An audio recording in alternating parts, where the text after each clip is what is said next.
မင်္ဂလာပါ Smart Learning Corners ကကြိုဆိုပါရကလေးတို့ဒီနေ့ဆရာတင်မယ့်သင်ခန်းစာလေးကတော့ if conditional grammar structure လေးဖြစ်ပါတယ်သူ့ကိုမြန်မာလိုလေးပဲပြန်ဖွင့်ဆိုရမယ်ဆိုရင်တော့လျင်ခဲ့ရင်မဲဆိုရင်ဆိုရဲအဓိပ္ပာယ်ရပါတယ်ဒီ conditional structures လေးကိုဘယ်နေရာမှာသုံးမလဲဆိုရင်ဆရာတို့ကတစ်ခုခုဖြစ်လာနိုင်တာသို့မဟုတ်မှန်းဆတာသို့မဟုတ်နောင်တရတာပေါ့နော်အဲ့လိုအကြောင်းအရာတွေကိုပြောမယ်ဆိုလို့ရှိရင်ဆရာတို့ if conditional structure ကိုသုံးပါတယ်အဲ့လိုအကြောင်းအရာတွေအခြေအနေအရလည်းပဲဆရာတို့အခြားတစ်ခုမှမူတည်ပြီးတော့ဒါဖြစ်ပေါ်နေတာပြောင်းလဲနေတာပေါ့နော်ဆရာတို့အဲ့တော့ပထမဆရာတို့က if conditional ကိုလေ့လာဖို့အတွက်သူ့ရဲ့ဒါ grammar structure နဲ့ဆရာစပြီးလာကြည့်အောင်သူ့ရဲ့ structure ကိုရှင်းပါတယ် if clause, main clause clause ကတော့ subject verb နဲ့စတဲ့စာကြောင်းတွေပါအဲ့ဒီမှာဆရာတို့က if clause ကကြတော့ဘာအကြောင်းအရာကိုရေးလဲဆိုလို့ရှိရင်အခြေအနေပေါ့ condition ပေါ့အခြေအနေကိုပြောတာဖြစ်ပါတယ် if clause မှာအခြေအနေကိုပြောမယ် main clause ကကြတော့ဆရာတို့ကအဲ့ဒီအခြေအနေတွေကြောင့်တစ်ခုခုဒါဖြစ်လိမ့်မယ်ဆိုတဲ့ result ပေါ့ပြောတာဖြစ်ပါတယ်အဲ့တော့ if clause main clause မှာဆရာတို့က main clause ကိုရှေ့ထုတ်ပြီးရေးလိုက်ရပါတယ်အဲ့တော့ main clause ကိုရှေ့ထုတ်မယ် if clause ကိုနောက်ကိုပို့မယ်ဆိုလို့ရှိရင်တော့ comma ပါကြမလို့ပါဘူး structure လေးကဒီလိုဖြစ်သွားမယ်အဲ့တော့ main clause ပြီးလို့ရှိရင် if main clause ဆရာမ comma ပါကြမလို့ပါဘူးဒါဆိုလို့ရှိရင်ဆရာမြင်သာမှုရှိသွားအောင်ဆရာဥမာလေးစာကြောင်းတစ်ကြောင်းနဲ့ဆရာရှင်းပြပေးပါမယ် conditional result ကိုပေါ့နော်ဆရာတို့ if you study hard you will pass the test နင်သာစာကြိုးစားမယ်ဆိုရင်မင်းဆောင်ဝင်အောင်လိုက်မယ်ဒီမှာဆိုရင်ဆရာတို့တွေကစာကြိုးစားတယ်စာကြိုးစားမယ်ဆိုတာကအခြေအနေ condition ကိုပြတာ if clause ပေါ့နော် condition ကိုပြတယ်ဆောင်ဝင်အောင်မယ်ဆိုတာက result ပေါ့ဒီရှိက condition အခြေအနေစာကြိုးစားရဲ့အတွက်ကြောင့်မလို့ဖြစ်လာလိမ့်မယ်ဆို result ပေါ့ဆောင်ဝင်အောင်လိုက်မယ်ဒါမျိုးပြပါဖြစ်ပါတယ်ဒီမှာလည်းပဲဆရာတွေကဆောင်ဝင်အောင်မယ်ဆိုတဲ့အခြေအနေတစ်ခုကစာကြိုးစားမှုမကြိုးစားမှုပေါ်မှာမူတည်ပြီးတော့ဒါဖြစ်ပေါ်လာနေတာပေါ့နော်ဆရာတို့ကဒီလိုမျိုးဆရာတို့ကအခြေအနေတစ်ခုကအခြားအခြေအနေပေါ်အခြေအနေတစ်ခုကအခြားအခြေအနေပေါ်ဆရာတို့ကမူတည်ပြီးတော့ဖြစ်ပေါ်နေတာပေါ့နော်ဒီလိုမျိုးပြောင်းလဲနေတာတစ်ခုဖြစ်လာနိုင်တာမှန်းဆတာနောင်တရတာပေါ့ဒီလိုမျိုးဆရာတို့ကအခြေအနေတွေကိုပြောမယ်ဆိုရင်ဆရာတို့ if conditional ကိုသုံးပါတယ်အဲ့ဒီမှာ if clause က condition เนาะဆရာတို့ကအခြေအနေပြောတာဖြစ်ပြီးတော့နောက်က main clause က result ပေါ့နော်ဒီအခြေအနေတွေကြောင့်ဒါတစ်ခုခုဖြစ်လာလိမ့်မယ်ဖြစ်မယ်ဆိုတဲ့အကြောင်းအပြောတာဖြစ်ပါတယ်ဒါဆိုရင်တော့တာဝတ္တသမီးတို့တွေဒါ if conditional နဲ့ပတ်သက်ပြီးတော့အနေငယ်အချင်းချင်းနိုင်သွားလို့ထင်ပါတယ်ဒါဆက်ပြီးတော့ if conditional ကိုခွဲခြမ်းစိတ်ဖြာပြီးလေ့လာကြည့်ရအောင်အဲ့တော့ conditional ပေါ့နော် conditional ၄မျိုးရှိပါတယ်ဆရာတို့တွေကတကယ်ဆရာ G12 เนาะ grade 12ဒီမှာ conditional ၄မျိုးဆရာသင်ရမယ်အဲ့တော့ဆရာ four types of conditional ပေါ့နော် conditional ၄မျိုးနဲ့ဆရာတို့က conditional ၄မျိုးကိုဆရာစဉ်းစားပြီးတစ်မျိုးမျိုးနဲ့ကိုက်ညီတဲ့တစ်မျိုးမျိုးနဲ့ဆရာတို့ကဒါပြောင်းလဲပြီးဖြစ်ဆိုပြရမယ်ပေါ့နော် conditional ဒီ grammar structure နဲ့မေးတာပြီဆိုလို့ရှိရင်အဲ့တော့ဆရာတို့ four types of conditional ပေါ့အဲ့တော့ conditional if conditional ကိုလေ့လာတဲ့အခါမှာဒါ conditional types ၄ခုရှိပါတယ်အဲ့တော့အဲ့၄ခုမှာဆရာပထမဆုံးတစ်ခုဖြစ်တဲ့ဆရာတွေက zero conditional ပေါ့နော် zero conditional ကိုဆရာစရှင်းမယ်အဲ့တော့ zero conditional ဆိုတာကဆရာတွေကသူ့ရဲ့ structure တိဆောက်ပုံကဘာလဲဆိုလို့ရှိရင် if subject verb 1နောက်က subject verb 1အဲ့ဒီမှာဆရာတွေက if clause ကိုလည်း verb 1သုံးမယ်နောက်က main clause ကိုလည်းပဲ verb 1သုံးမယ်သူ့ရဲ့ structure ဒါမျိုးပါဆရာတွေzero conditional ပေါ့နော်ဆရာတို့ဒါဆိုရင်ဆရာ zero conditional ကိုဘယ်လိုမျိုးအခြေအနေမှာသုံးမလဲဆိုရင်ဆရာတို့ပထမဆုံးတကယ်အမှန်တကယ်ဖြစ်လာမယ် scientific fact ပေါ့နော်ဆရာတွေကတကယ်ဒီကိစ္စတစ်ခုကဒါလုပ်လို့ရှိရင်နောက်ဒီဟာကတကယ်ဖြစ်လာမှာမသိဖြစ်လာမှာဆရာတို့တွေကအဲ့လိုမျိုးဆရာတို့ကတကယ်အမှန်တကယ်ဖြစ်လာမဲ့ဆရာတို့အကြောင်းအရာတွေကိုပြောတဲ့အခါမှာဆိုလို့ရှိရင်ဆရာတို့ zero conditional ကိုသုံးပါတယ်ဥပမာဆရာတို့ကဒီမှာဆရာဥပမာလေးပေးထားပါတယ်if you miss red and blue you get purple အနေနဲ့အပြာကို mix ရောမယ်ဆိုရင် you get ဖဖို့မင်းခင်းအောင်ရမယ်ဒါကလည်းပဲဒီနှစ်ခုကိုရောလို့ရှိရင်တကယ်ရလာမှာဆရာတကယ်ဖြစ်လာမှာပေါ့နော်ဒါဆိုရင်ဆရာ if clause မှာဘာ1သုံးတယ်နောက်က main clause မှာလည်းဘာ1သုံးတယ်ဒါတို့ကတော့ if you don't water the plants they die မင်းတပင်တွေကိုရေမလောင်းဘူးဆိုရင်အဲ့တပင်တွေတည်သွားမယ်ဒါကလည်းပဲဒါက scientific fact ပါဘာကြောင့်လဲဆိုရင်ဒီတပင်ကိုရေမလောင်းလို့ရှိရင်ဒီတပင်ကပါလေတည်သွားမှာဒါတကယ်ဖြစ်လာမယ့်အကြောင်းအရာပေါ့တကယ်မှတကယ်ဖြစ်လာမယ်ဒါကနော်ဒီလိုမျိုးဆရာတို့ကအမှန်တကယ်ဖြစ်လာမယ်ဆိုတဲ့အကြောင်းအရာတွေကိုဆရာတို့ကဖြစ်လာလိမ့်မယ်ဆိုတဲ့အရာကိုပြောကြားခြင်းတဲ့အခါပေါ့နော် zero condition တွေကိုသုံးပါတယ်အဲ့တော့ဒီမှာတော့သုံးအောင်အငင်းဒုံပုံအောင်သုံးပါတယ်ရှေ့ချက်ကအများဆိုတော့ဒုံအောင်သုံးပါတယ်အဲ့တော့နောက်က main clause ကိုလည်းပဲဘာ1သုံးတယ်အဲ့တော့ if clause ကိုဘာ1သုံးတယ် main clause ကိုလည်းပဲဘာ1သုံးတယ် zero condition တွေက structure ပါနောက်တစ်ခုကျတော့ zero condition တွေကိုဘယ်နေရာမှာသုံးသီးလဲဆိုရင်ဆရာတို့ရေဝီရအမှန်တရားတွေနော်ရေဝီရ general truths တွေမှာဆရာတို့က zero condition တွေကိုသုံးပါတယ်ရေဝီရအမှန်တရားအကြောင်းပြောမယ်ရေဝီရဒါအမှန်တရားပေါ့နော်ဒါလို့ရှိရင်ဒါတကယ်ဖြစ်လာမယ်ဒါမျိုးပေါ့နော်ရေဝီရအမှန်တရားအကြောင်းပြောမယ်ဆိုလို့ရှိရင်လည်းပဲ zero condition တွေကိုသုံးပါတယ်အဲ့တော့ဥပမာလေးနဲ့ဆရာကြည့်မယ်ဆိုလို့ရှိရင် if it rained the ground get wet မိုးရွာမယ်ဆိုရင်မြေကြီးရေဆိုးမယ်နော်ဆရာတို့ကဒါကလည်းပဲဆရာတို့တွေကတကယ်ရေဝီရအမှန်တရားပဲနော်မိုးရွာလို့ရှိရင်ဒါဆရာတို့ဆွတ်မှာပဲဆရာတို့တွေကနော်ဥပမာနေရာဒီမှာဆရာတို့ပူတယ်နော်ဆရာတို့ဆောင်းဒီမှာအေးတယ်ဒါတွေကလည်းပဲရေဝီရအမှန်တရားတွေပါနော်ဒီလိုမျိုးဆရာတို့ကရေဝီရအမှန်တရားတွေကိုပြောခြင်းတဲ့အခါများဆိုလို့ရှိရင်လည်းပဲ zero condition တွေကိုသုံးပါတယ် a clause ကဘာ1သုံးမယ် main clause ကိုလည်းဘာ1သုံးမယ်နောက်တစ်ခုကတော့ဘယ်လိုအကြောင်းအရာတွေလဲဆိုလို့ရှိရင်ညွှန်ကြားပေးခြင်းပေါ့ giving instruction ပေါ့ဆရာတခုခုကိုခိုင်းတာညွှန်ကြားတာပေါ့ဒီလိုအခါမျိုးများဆိုလို့ရှိရင်လည်းပဲဆရာတွေက zero condition တွေကိုသုံးပါတယ်ဥပမာဆရာတွေက if the light turn red start the car အဲ့တော့မီနီလင်းလာပြီဆိုရင်ကားကိုရက်လိုက်ဒါမျိုးပေါ့အဲ့ဒီမှာဆိုလို့ရှိရင်လည်းပဲညွှန်ကြားချက်ပေးခြင်းပေါ့နော်ဆရာတို့ကဒီအမိန့်ပေးတာနော်ညွှန်ကြားချက်ပေးတာပေါ့အဲ့လိုမျိုးအကြောင်းအရာတွေကိုပြောမယ်ဆိုလို့ရှိရင် zero condition တွေကိုသုံးပါတယ်အဲ့တော့ if clause မှာဘာ1သုံးတယ်နောက်က main clause ကိုလည်းပဲဘာ1သုံးတယ်အဲ့ဒီမှာဆရာတို့ကနောက်က clause က Venice ရတယ်ပေါ့နော်ဆရာတို့က Venice ရဲ့ပုံစံလိုက်ပါတယ်စကြနဲ့မစားတော့ဘူးပေါ့နော်ဘာကြောင့်လဲဆိုရင်အမိန့်ပေးလို့ပေါ့နော်ညွှန်ကြားချက်ပေးတဲ့ကြောင့်လို့ဘာ1နဲ့စားတယ်ပေါ့ဆရာတို့အဲ့လိုမျိုးညွှန်ကြားချက်ပေးခြင်းပေးတဲ့ဒီအကြောင်းအရာတွေမှာဆိုလို့ရှိရင်လည်းပဲအမိန့်ပေးတဲ့ပုံစံမျိုးဆရာတို့ကစာကြောင်းဒီအကြောင်းအရာပြောချင်တယ်ဆိုလို့ရှိရင်လည်းဆရာတွေက zero condition တွေကိုသုံးပါတယ်အဲ့မှာတော့မှထားပြရမှာကဘာလဲဆိုရင် verb 1ပေါ့ဆရာတွေက if clause မှာလည်း verb 1သုံးထားတယ် main clause မှာလည်းပဲ verb 1သုံးပါတယ် zero condition တွေအဲ့တော့တကယ်တော့ဆရာ verb 1သုံးမယ်ဆိုလို့ရှိရင် immediate မှာ use ဆိုင်ပေးရပါတယ်ဘာကြောင့်လဲဆိုရင်အနေအများတွေချင်းချင်းကြည့်ပြရတာပေါ့နော်ဒါကြောင့်လို့ဆရာက verb 1ဆိုတာကဒါ simple present tense ကိုပြောတာဖြစ်ပါတယ် verb 1သုံးမယ်ဆိုလို့ရှိရင်ဆရာတို့ကနည်းလေး verb ကိုပြန်ချိန်ပေးရပါတယ်ဥမာဆရာတို့ကရေရိုးနဲ့အငင်းစပုံ1ကိုသုံးမယ်เนาะ verb ကိုဆရာရေရိုးနဲ့အငင်းပုံ1သုံးမယ်ဆိုရင်ရေရိုးပြောမယ်ဆိုလို့ရှိရင်လည်း subject များလို့ရှိရင်ပုံ1အတိုင်းပဲရေးပြီးတော့ subject နေလို့ရှိရင်ပုံ1မှာ ss ပေါင်းပြီးရပါတယ်ဒါ you ပေါ့เนาะဒီမှာဆိုလို့ရှိရင်ဆရာ you ကအများမလို့ဆရာ miss မှာလည်း s မပေါင်းတော့ပုံ1ပဲထည့်ရတယ်ဒီ you မှာလည်းပဲအများမလို့ gap မှာပုံ1ပဲထည့်ရတယ်ဒါပေမဲ့ဆရာတို့အောက်မှာပေးထားတဲ့စာကြောင်းနမူနာစာကြောင်းမှာပုံ1ဆိုပြီးမြဲဆရာရေရိုးပုံ1သုံးပြီးမြဲ is ကအနည်းမလို့ပုံ1မှာ s ပေါင်းရပါတယ်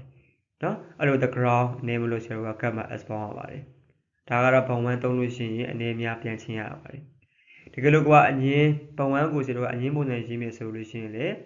အများ subject များလို့ရှိရင် don't black ပုံ1သုံးမယ် subject နေလို့ရှိရင် doesn't black ပုံ1သုံးမယ်ဒီမှာဆိုလို့ရှိရင်လည်းဆရာအငင်းပြောင်းပုံ1ရဲ့အငင်းက don't black ပုံ1သုံးမဟုတ် doesn't black ပုံ1 you ကအများမလို့ဆရာတွေက don't black ပုံ1သုံးတာပါတကယ်လို့ဒီယူနီယာမှာ he they she they is they ဆိုလို့ရှိရင်ဆရာ doesn't black ပုံ1ကိုသုံးပြရပါမယ်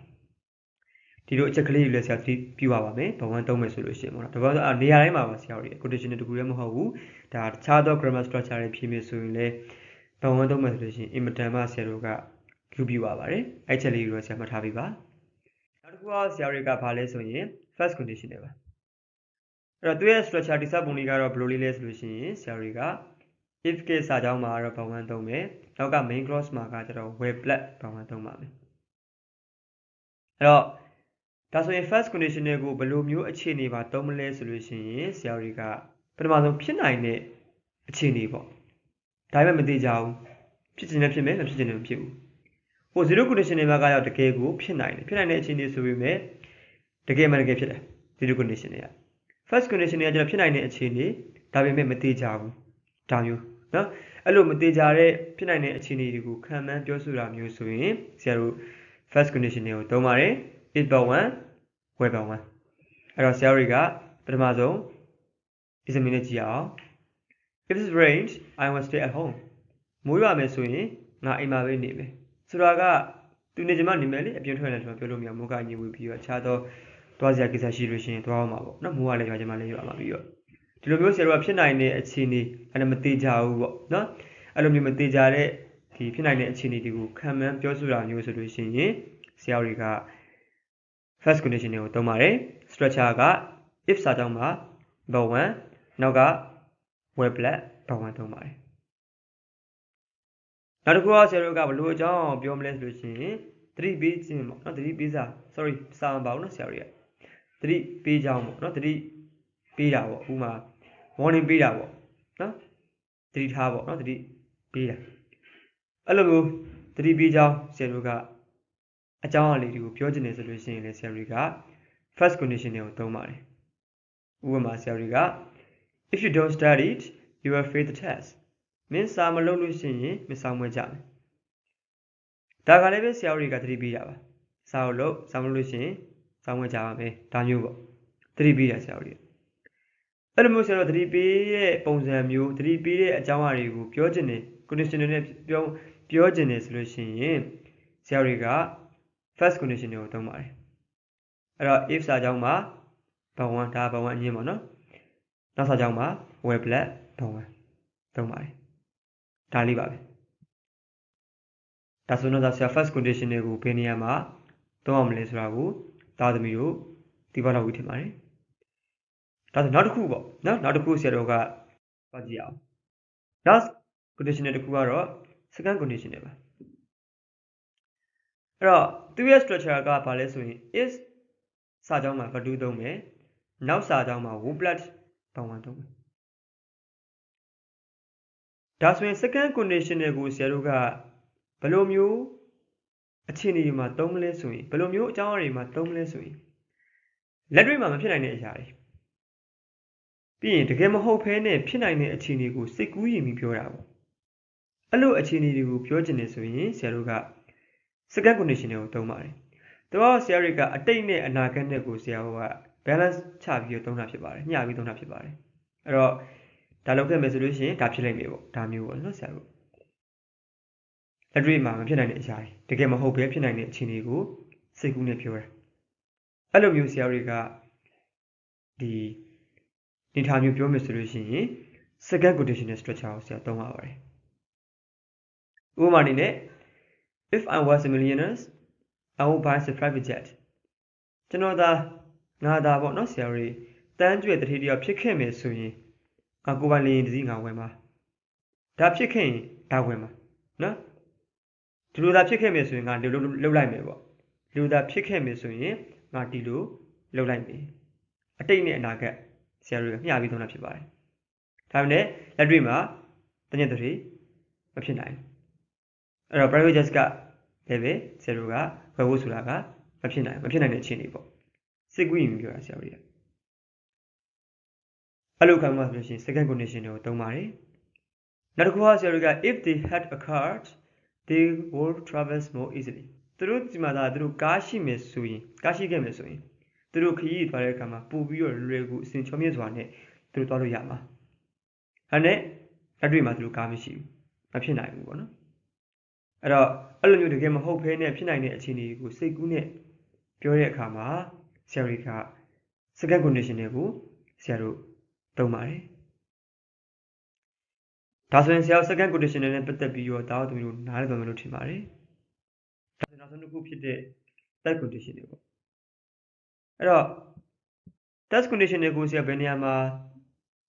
ဆရာတို့ကသုံးလဲဆိုတော့ကိုမလာခင်မှာသူ့ရဲ့ structure နဲ့ဆရာစပြီးလက်ကြည့်အောင်သူ structure ကတော့ဆရာတို့က if စာကြောင်းမှာ had plus ပတ္တိသုံးမယ်နောက်စာကြောင်းမှာ would have ပတ္တိသုံးမယ် had နဲ့ have နဲ့ကွာသိထားပြီပါအဲ့တော့ if စာကြောင်းမှာ had ပတ္တိသုံးပြီးတော့နောက်စာကြောင်းမှာ would have ပတ္တိသုံးပါတယ် that condition နဲ့မှာတော့ဆရာပြဒါဆို that condition ကိုဘလို့အခြေအနေမျိုးမှာသုံးမလဲဘလို့အခြေအနေမျိုးမှာဆိုလို့ရှိရင် that condition ကိုဆရာသုံးမလဲဆိုရင်ပြီးဆုံးခဲ့ပြီးမလုပ်ခဲ့တဲ့အရာတွေဒါပြီးခဲ့ပြီအတိတ်မှာပြီးခဲ့ပြီလုပ်လည်းမလုပ်ခဲ့ဘူးဒါနော်ပြီးရင်နောင်လာရတဲ့အကြောင်းတွေပေါ့ဒါကိုမလုပ်ခဲ့လို့နောင်လာရတဲ့အကြောင်းတွေတမဟုတ်တစ်ခုခုပေါ့ကိစ္စတစ်ခုခုကဝေဖန်တာပေါ့အဲ့လိုမျိုးဆရာတို့ကအကြောင်းအရာတွေကိုပြောချင်တယ်ဆိုလို့ရှိရင်ဆရာတို့က condition နဲ့ပြောချင်တယ်ဆိုရင် test condition တွေကိုသုံးပါတယ်ဥပမာနဲ့ဆရာဒီမှာကြည့်ရအောင် if I had woken at early I won't have cast the best ငါသာအဲ့ရကိုအစောကြီးထခဲ့မယ်ဆိုရင်အဲ့ရအစောကြီးထမယ်ဆိုရင်ငါကောင်းမိမှာဒါမျိုးဒါပေမဲ့မထခဲ့ဘူးဒါပြီးဆုံးခဲ့တဲ့အရာသူအဲ့ရကိုမထခဲ့ဘူးမထခဲ့လို့သူကောင်းကိုလည်းသူမမိခဲ့ဘူးပေါ့ပြီးဆုံးခဲ့ပြီးတော့မလုပ်ခဲ့တဲ့အရာတွေမဖြစ်ခဲ့တဲ့အရာတွေပေါ့နော်ဒါတကူကဆရာတို့က if I had studied hard I won't have failed the exam ငါသာစာကိုကောင်းကောင်းကြိုးစားမယ်ဆိုရင်ငါဆောင်မွေးကြမှာမဟုတ်ဘူးအခုတော့သူမကြိုးစားခဲ့လို့သူဆောင်မွေးကြပါပြီပေါ့နော်ဒါပြီးဆုံးခဲ့ပြီပါပြီဒါလည်းပဲဆောင်မစားလည်းသူမလုပ်ခဲ့ဘူးပြီးပါပြီမလုပ်ခဲ့တဲ့ကြောင့်မလို့သူဒီအကြောင်းအရာကြီးကလည်းဖြစ်ပြီးပါဆောင်မွေးကြပါပြီဒါကိုနောင်တရတဲ့ပုံစံဆရာတို့ပြန်ရေးခြင်းတယ်ဒါပြောဆိုလို့ရှိရင်ဆရာတို့ that condition ကိုသုံးပါတယ်အဲ့တော့သူသာစာလုပ်ခဲ့မယ်ဆိုရင်သူဆောင်မွေးကိုကြာမှာမဟုတ်ဘူးအခုတော့ဆောင်မလုပ်ခဲ့လို့သူဆောင်မွေးကြပါတယ်နောင်တရတဲ့အကြောင်းအရာတွေပေါ့နော်ပြောရင်ဒါမျိုးပြောမယ်ဆိုလို့ရှိရင် that condition ကိုသုံးပါတယ်နောက်တစ်ခုဆရာတွေက if they had taken my advice they would have avoided the problem သူတို့သာငါပြီးတဲ့အကြံဉာဏ်ကိုယူမယ်ဆိုရင်သူတို့ပြဿနာတွေ့မှာမဟုတ်ဘူးပြဿနာကိုသူတို့ရှောင်ရှားနိုင်မယ်ဒါမျိုးပေါ့နော်ရှောင်ကြည့်နိုင်မယ်ပေါ့ဝေဖန်တာဒါကြတော့ကိုကငါရဲ့အကြံဉာဏ်ကိုမယူလို့ဒါသူတို့ဒုက္ခတွေ့ရတာဒါမျိုးပေါ့ဝေဖန်တာပေါ့အဲ့လိုမျိုးဆိုတော့ဝေဖန်တာပုံစံပြီးမယ်ဆိုလို့ရှိရင်လည်းအဲ့လိုမျိုးဝေဖန်တဲ့အကြောင်းအရာတွေကို conditional နဲ့ရေးမယ်ဆိုရင်လည်းပဲဆရာတွေက that conditional ကိုသုံးပြရပါတယ် is had battery နောက်စာကြောင်းက would have battery ဒါလေးပါပဲဆရာတို့တွေကအဲ့တော့အခုဆရာရှင်းပြပြီးပြခဲ့တာက conditional ၄မျိုးအကြောင်းပါ zero conditional first conditional second conditional third conditional အဲ့တော့ဘယ် conditional မျိုးစားကိုဘယ်လိုမျိုးအခြေအနေမှာပြုသုံးရမလဲဆိုတဲ့ဟာကိုလည်းပဲဆရာအသေးစိတ်ရှင်းပြပေးခဲ့ပါပြီအဲ့တော့ဒါတို့မျိုးတွေလည်းပဲ conditional grammar ကနှစ်ခက်ထဲမှာပါတယ်ပေါ့နော်ဒါပေမဲ့ဒီ video လေးကိုကြည့်ပြီးတော့တခြားလိုက်မှတ်ခြင်းအဖြစ်လွယ်ကူသွားမယ်လို့ဆရာထင်ပါတယ်အဲ့တော့ဆရာ video လေးကိုဆုံးဖြတ်ကြည့်ပြီးတဲ့အတွက်ကျေးဇူးတင်ပါတယ်နောက် video မှာဆရာတို့တွေတက်ဆက်တွေ့အောင်ကလေးတို့